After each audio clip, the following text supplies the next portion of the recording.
Hi,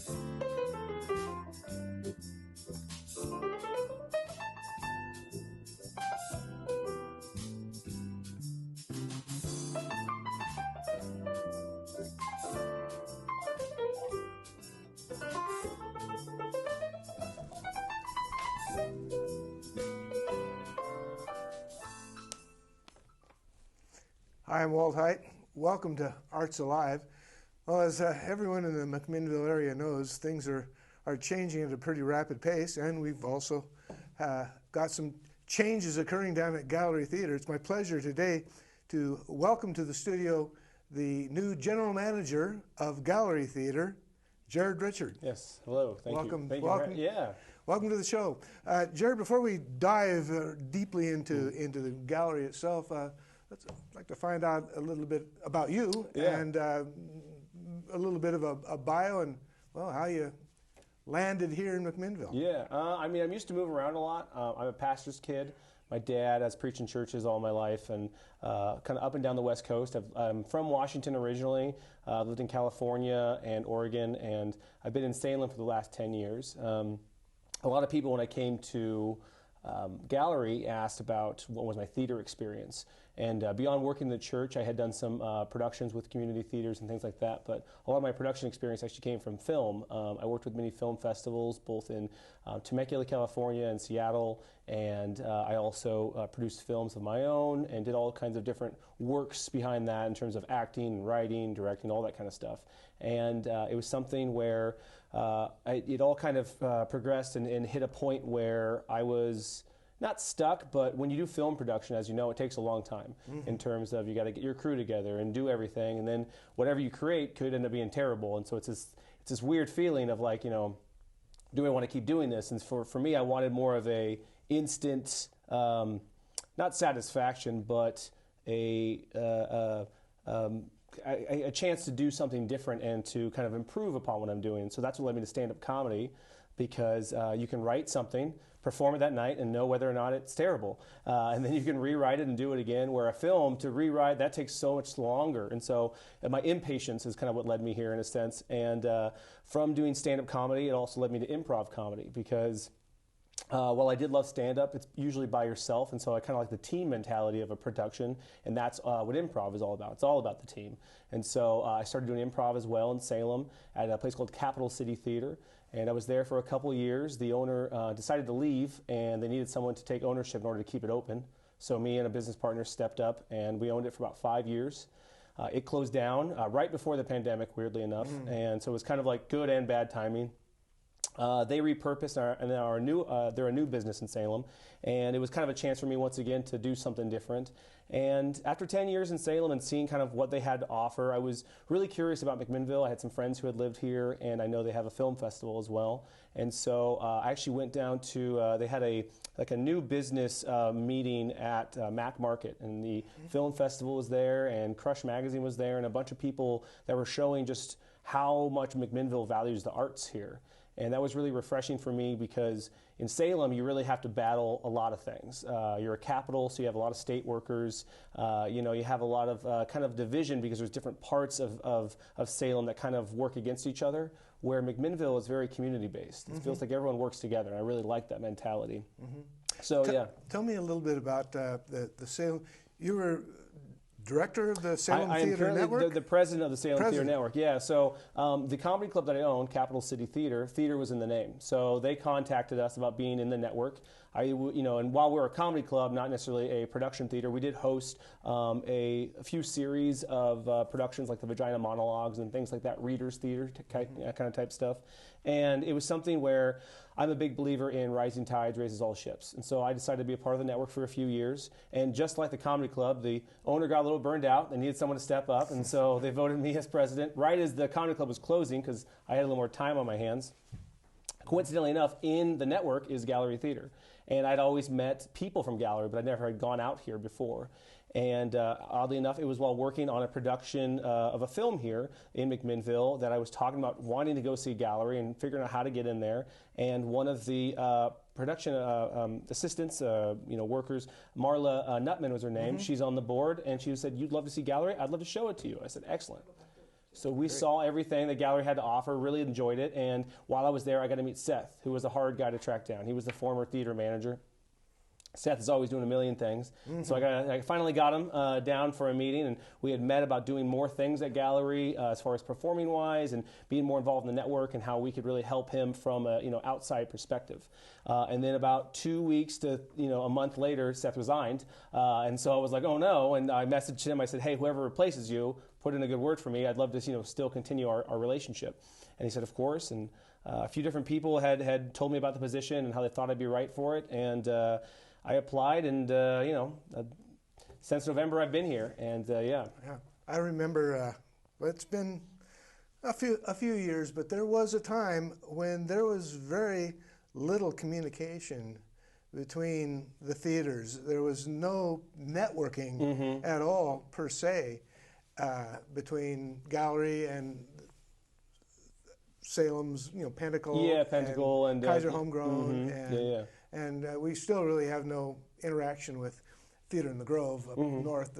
Well, not yet, anyways. It all starts somewhere. That's right. That's right. But there's room to grow in there. So I couldn't be more thrilled. I've been an advocate of trying to build relations between theaters for 10, 15 years. Oh yeah. And I think it's now that you're here, I think you're the perfect guy to be here. Everyone keeps saying that, and it's very nice. I just want to make sure people understand that. No pressure. No pressure, right? Yeah, well, things take time to build, and so that's something, too, where, we're trying to build those relationships, and it's tough because, while we all may share actors and props and costumes as different theaters, we don't share finances, and we all have different needs and that kind of stuff, and it's a tough thing, and that's usually what kind of can get in the way of certain things, is there's, non-profit theaters and for-profit theaters, but it is something for me that I think the one thing that unites us is that love of theater and the love of community that surrounds it.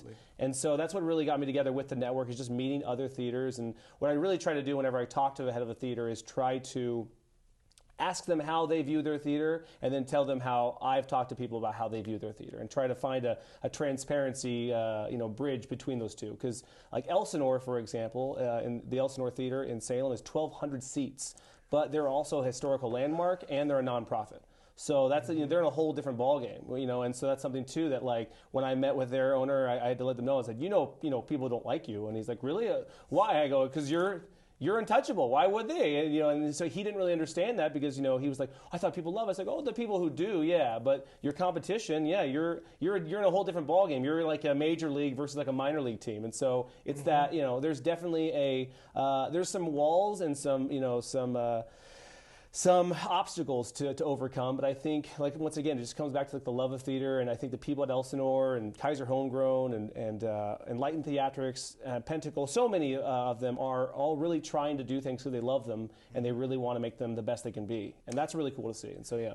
So as you set out in your new position, do you have an idea, or do you have a plan, an immediate plan? I mean, immediate goals, long-range goals? Could you maybe talk about one or both, the immediate goals? Perhaps? Without revealing too much, what I'm trying to really do, at least this first year as manager, is just listen and try to hear people out. I want to try to give as many tours as possible, and so I encourage people to call me or email me at the gallery and ask for a tour, because we'd love to show people what can be possible as either a rental, where you can rent out the venue itself, or be a part of a production that we have. One thing I can talk about that we are putting forward in 2023 is a workshop program at Gallery. We'll do workshops on Shakespeare, scene study, improv, how to work in the shop and build sets. We want people to know how to be a part of Gallery, and so we figure by making it a class where people can learn those things and learn those things together, you really create almost like a kind of like a sub community, and it's something that, like, we really have to foster that that new generation coming in, and just also foster the new people that are moving to McMinnville, because it's a growing community, and it's something where the weirdest thing to me is when I meet people who've lived in McMinnville for over a decade and have never been to Gallery, and it's because they don't know how, or they go, oh well, all I know is that they do musicals and plays. I go, well, they do other things. They go, really? I go, yeah. And so that's my thing, is most of my goal is really trying to change that stigma or change that outlook that people have of Gallery in showing them all that it has to offer. And so really what I'm trying to do is just kind of, like I said, this first year, listen.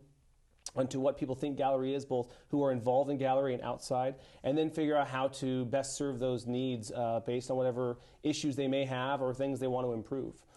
As far as creating workshops, is it necessary to reach out and find, for example, someone who is willing and able to teach Shakespeare, for example, and finding people who might be specialists in building sets, that type of thing?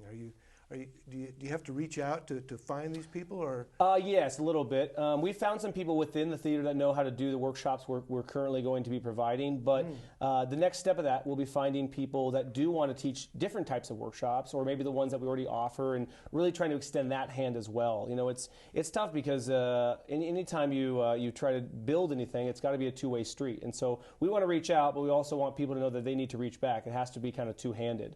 And so it's something where we haven't had a hard time because gallery has a great community in terms of finding people who want to be involved. But what I really want to do is try to find the people who don't know how to be involved or don't know that there is a place to be involved. And so really try to spotlight gallery and all the theaters in the Salem Theater Network. I should mention too, we also have the Brush Creek Playhouse and the Spotlight Community Theater. I don't want to miss anyone out, because if I do, they'll be like, you didn't mention us. I'm like, no, you're... Yeah, and the Salem Playhouse, which is also doing acting classes. People are really trying to offer more things. It's just that the hard thing is we live in this world today that has so much information flying at you. How do you know what to see? And so what we're really trying to do is do things within our own building. First, kind of strengthen that foundation, but then also tap into organizations like, say MCM, for example, and how we can, partner with that. Places that already have people there, how can we make those organizations stronger? And that's what I mean about reaching out, where a lot of people, they're doing their own thing, which is why they don't work with gallery. But if we help them with their thing, they'll help them with ours. It has to be a two-way street. And so, yeah. Right. I think you have chanced upon gallery theater at a fairly opportune time. Yeah. The post-pandemic audiences that we've been getting, people are, they're coming back to the theater in droves. I know that we've had at least 2 productions recently that not only sold out for the entire run early, if not before even opening night, but added performance and they sold out. Yeah. And then at a recent celebration that was held at Gallery Theater, at one point, did you ask the question to ask people who were having, maybe that was Seth, to ask people to stand up who were experiencing their first time newcomers to the theater. Newcomers, about 40 people. It was half the audience at least. Half the it was audience crazy. stood up. So I think you can hit the ground running with all of this, and so finally, I guess a last question I have: do you have any real long-term goals or any vision that you might be able to talk about?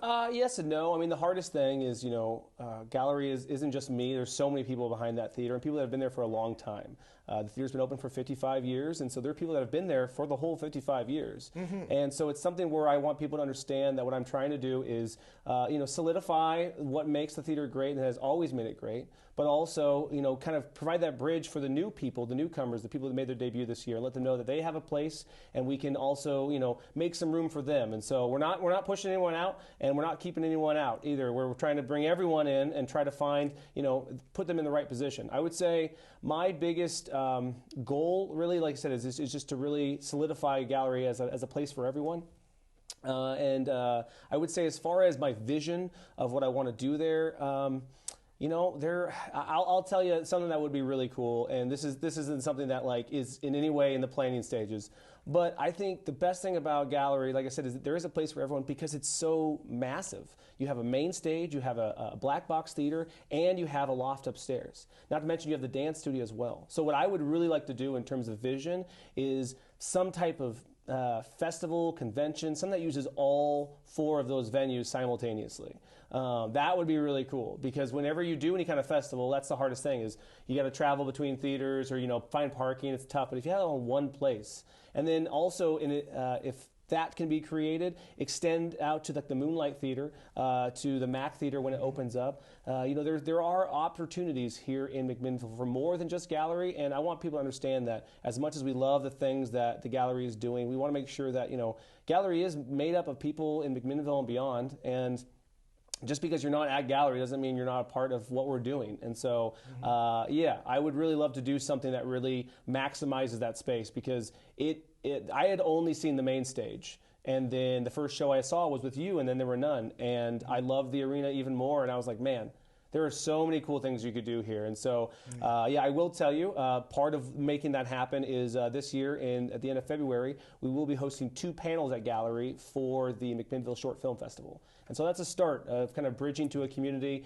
and really showing all that Gallery can have to offer, because, you know, performance doesn't stop at theater or in film. There's so many avenues to do that. And I think Gallery can really be like the beacon or the lighthouse for that. And so that's what I would really like to see, is just really solidify our space and, you know, get bigger if we can too. Great. Yeah. Great.